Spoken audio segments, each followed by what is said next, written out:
My name is Betty Charles. I am here to talk to you about Rayma Memorial Worship Center. Rayma means God's Word. Rayma is our first-born child with Michael Charles. She had three kids, and she got saved in 1997. I was born as a Catholic all my life, and when I met Michael, he was an Anglican, and when he proposed and he wanted to get married, he asked me, where would you want to raise our kids when they grow up? And I was stunned because I didn't know the answer at that time. So, and I didn't want to change the religion because I've always been a devoted Catholic. But when I went to an Anglican church, I did not see any difference except the confession. So I agreed to change Anglican religion. So we got married and we had 3 children. Rayma, as I said, was the oldest. Michael is the second. And the third is Rowena. We raised them in an Anglican religion, and we just go on Sundays, special days like Christmas, Thanksgiving, and Easter, and that was the extent of our faith. So in 1997, Rayma found Jesus through a friend who just had a wedding, and she loved it and she got saved. And in 2003, I got saved and I found Jesus, because when I went to an encounter up north, it was a matter of not knowing what to expect, because we went to an encounter for 10 weeks. And so the first week when we went at the encounter, the pastor said, unless you are born again, you cannot enter the kingdom of God. And I got convicted, and I didn't know what it meant. So I said to Rowena, I said, I'm not coming back. We drove to Brampton every Wednesday night. And she said, Mom, you have to come because I don't want to drive alone. Sunday morning, there was a young girl who was preaching. She was 13 years old. And as she was preaching, I was crying. Tears were rolling into my cheeks and I was shaking. And that's when I knew that I found Jesus. And there was an altar call, and that's the time when I accepted Jesus as my personal Savior. And my old is gone, and I became a new creation, and my life was changed that day. And I'm not even going back because I know that I found my Savior. So March of 2004, I went to a conference. And at that time, actually, Rayma was diagnosed January 10, 2004. She was expecting a baby, and she was diagnosed with breast cancer, stage 4. They had to induce her, and January 14th, Zoe was born. So I was so hungry for God.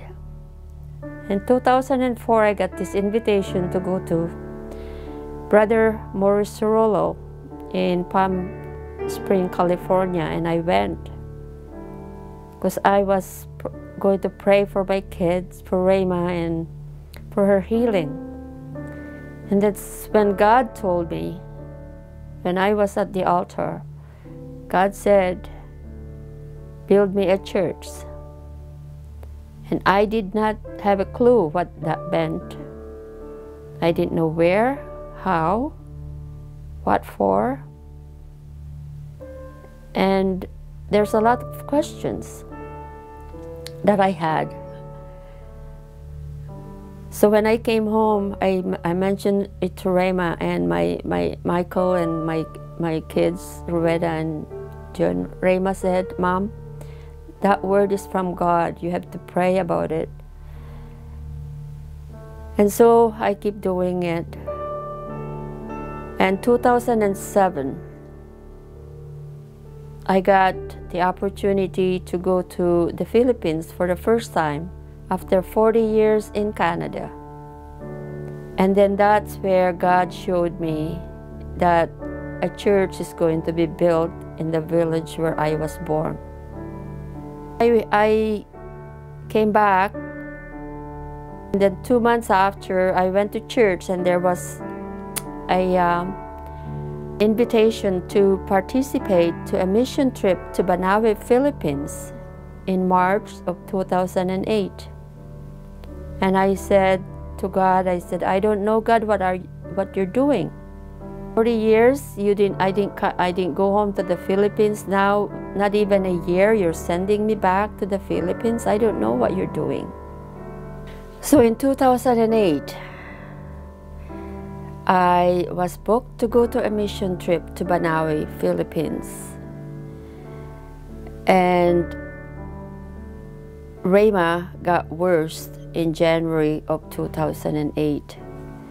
So I told Rayma and my family that I will be canceling my mission trip to Banawe, Philippines because of Rayma's condition. And Rayma was the one that encouraged me to go. She said, "Mom, I want you to go. I'll be okay." So I went. And I stayed 2 weeks with the group and 1 week by myself because I wanted to find a property for this church. So I found this church at the middle of the village, the building I mean, at the middle of the village. Because I remember growing up north of the village, and then my family built a house at the south part of the village. And I didn't know at that time why it was there, but it was good because there was a building already there, but it needed a lot of work. So I found a surveyor and an architect to do a plan for me, and I had it before I came back to Canada. The estimate of that building was about $250,000, and I said to the Lord, I said, "I don't know where I'm going to get that money, but I will leave it up to you, Lord."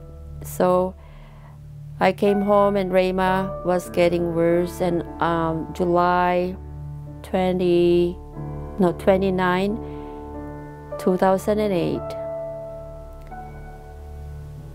she passed away peacefully.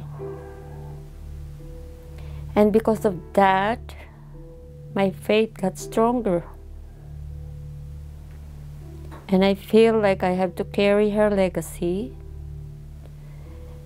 And I just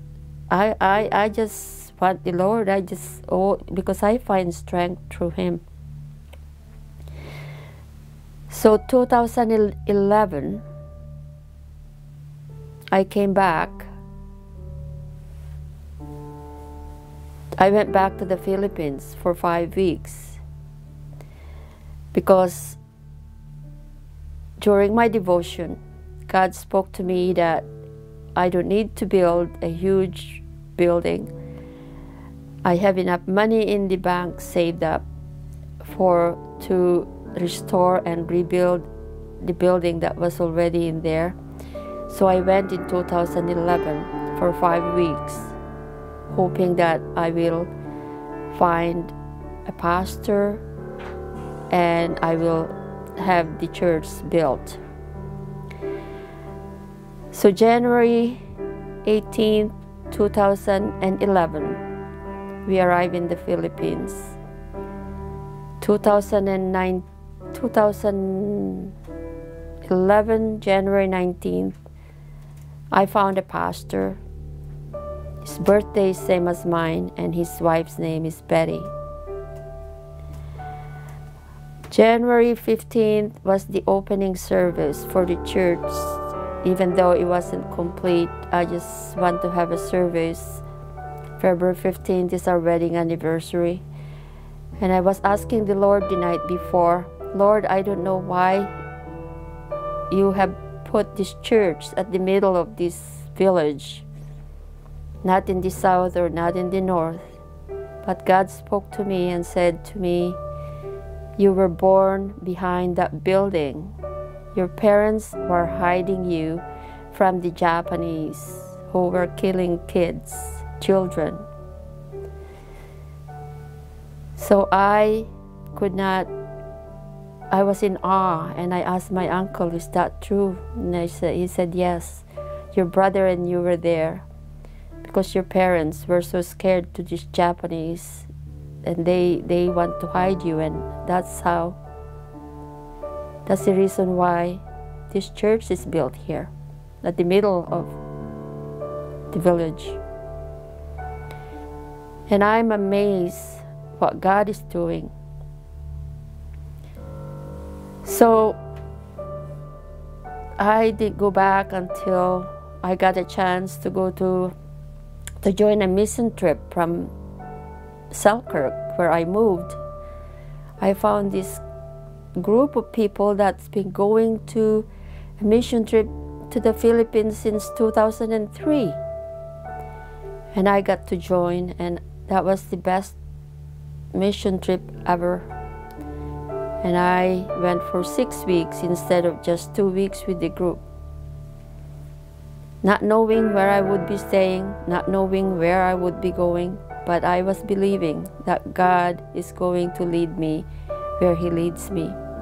And He did. Because after I left my group at Manila Airport, I have a friend that lives in Chicago. She met me at the airport, 6 hours away from the airport. That's where she lived.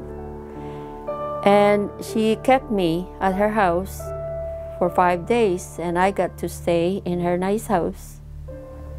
Ate a lot of Filipino food and all that. And then next thing I know, I went to my church, and I saw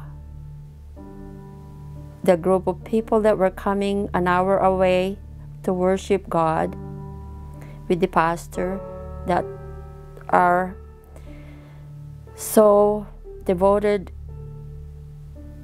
And this group of worshipers were blind people. I was touched. The piano player was blind, and then his wife is a preacher, and she gave a lot of powerful messages. And they bring their own instruments because we don't have an instrument in that church as well. We also did a street ministry while I was there, telling my testimony how I got saved. And a lot of salvation, a total of 20 for 6 weeks. And there was a lot of healing and miracles was happening during our mission trip. So the thing that is heartbreaking is that the church that was built in 2011 was damaged from a typhoon in November of 2017, and the roof is leaking, the ceiling is all moldy, and the fans are all broken down. So they can't even grow any vegetable or crop at the back of the building because of the animals.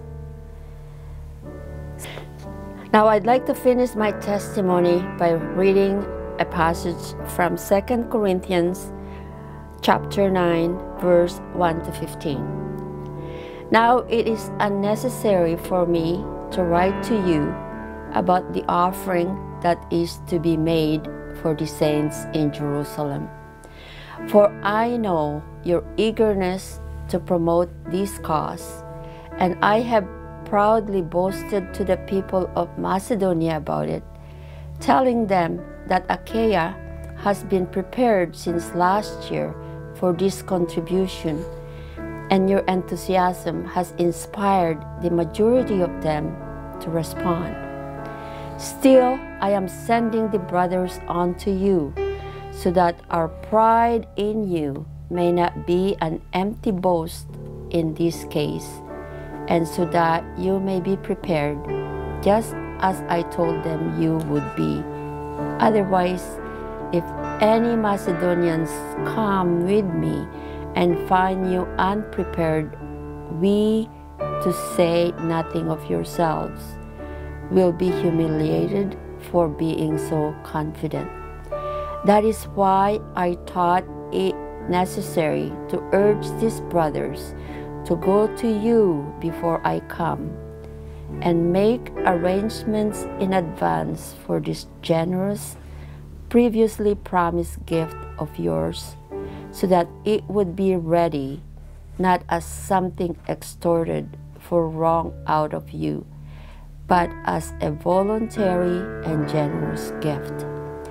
Now remember this: he who sows sparingly will also reap sparingly, and he who sows generously, that blessings may come to others, will also reap generously and be blessed.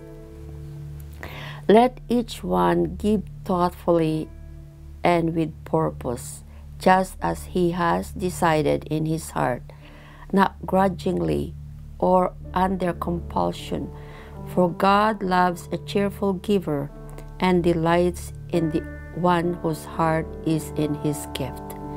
And God is able to make all grace, every favor, and earthly blessing come in abundance to you, so that you may always, under all circumstances, regardless of the need, have complete sufficiency in everything, being completely self-sufficient in Him, and have an abundance for every good work and act of charity.